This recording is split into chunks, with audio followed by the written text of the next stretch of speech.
सच्चा राष्ट्रभक्त और देशभक्त वही है जो अच्छी खबरों के साथ साथ अपने देश की बुरी खबरों पर भी नजर बनाए रखे। उसके लिए वो सरकार के खिलाफ कुछ करे या ना करे, लेकिन कम से कम नजर तो बनाए रखना तो जरूरी है, ताकि पता लगता रहे कि हमारा राष्ट्र किस दिशा में बढ़ रहा है। उसी पर हम आज एक नहीं बल्कि दो खबरों पर बात करने वाले हैं, जिनमें से एक कंसर्निंग तो दूसरी एक खुशखबरी है। पहले थोड़ी बुरी खबर पर बात करते हैं। दरअसल पहली खबर ये है कि भारत का विदेशी मुद्रा भंडार, भारत का खजाना जो 700 अरब डॉलर तक पहुंच गया था, वो बहुत ही तेजी से गिर रहा है। उसमें 48 बिलियन डॉलर की गिरावट आई है और इस समय हमारा खजाना लगभग 650 बिलियन डॉलर के आसपास है। हालांकि ये भी कम नहीं है। इस मामले में हम विश्व में चौथे नंबर पर आते हैं, लेकिन इतने कम समय में इसका गिरना कंसर्निंग है और इसका कारण है अमेरिकी डॉलर का मजबूत होना। अंतर्राष्ट्रीय फॉरेक्स मार्केट के अंदर जब से डोनाल्ड ट्रंप आए हैं, डॉलर में तेजी देखी जा रही है, क्योंकि पॉलिसी साफ है। वो अमेरिका और अमेरिकी डॉलर को मजबूत करने का काम करेंगे। इसी कारण रुपया ही नहीं, दुनिया भर की करेंसी क्रैश हो रही है। उसी के चलते भारत ने अपनी अर्थव्यवस्था को सहारा देने को मार्केट में डॉलर को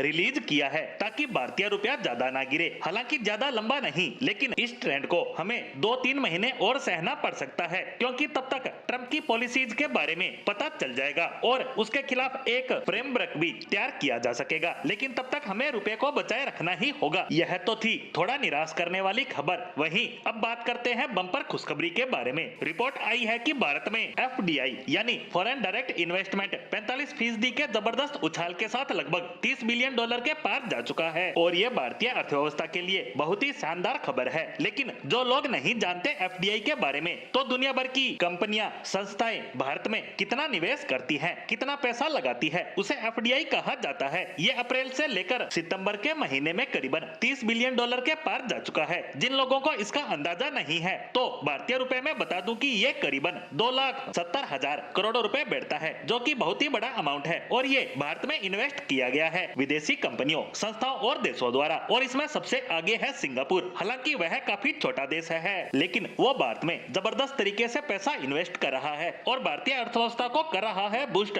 और बताया तो ये भी जा रहा है कि आने वाले कुछ ही महीनों में भारत के अंदर जो एफडीआई फ्लो है वो और भी ज्यादा रफ्तार पकड़ेगा, खासकर अमेरिका से पैसा आएगा। हालांकि पिछले कुछ ही समय में अमेरिकी कंपनियों ने भारत से पैसा निकाला है, लेकिन ट्रंप के चीन के साथ संबंधों के चलते वह पैसा फिर से भारत आएगा। साथ ही अमेरिका का जो बड़े लेवल पर चीन में पैसा लगा है, वह भी वहां से निकलना तय माना जा रहा है, क्योंकि ट्रंप चीन को अमेरिका का सबसे बड़ा दुश्मन मानते हैं। ऐसे में भारत इस लिस्ट में टॉप पर है, जहां ये पैसा इन्वेस्ट होगा और इस पैसे से भारत में इंफ्रास्ट्रक्चर खड़ा होगा, नई फैक्ट्रियां लगेगी, जिससे हमारा टैक्स रेवेन्यू बढ़ेगा, अर्थव्यवस्था बढ़ेगी, साथ ही जीडीपी को भी एक अच्छा बूस्ट मिलेगा और सबसे बड़ी बात, देश में रोजगार के नए अवसर पैदा होंगे।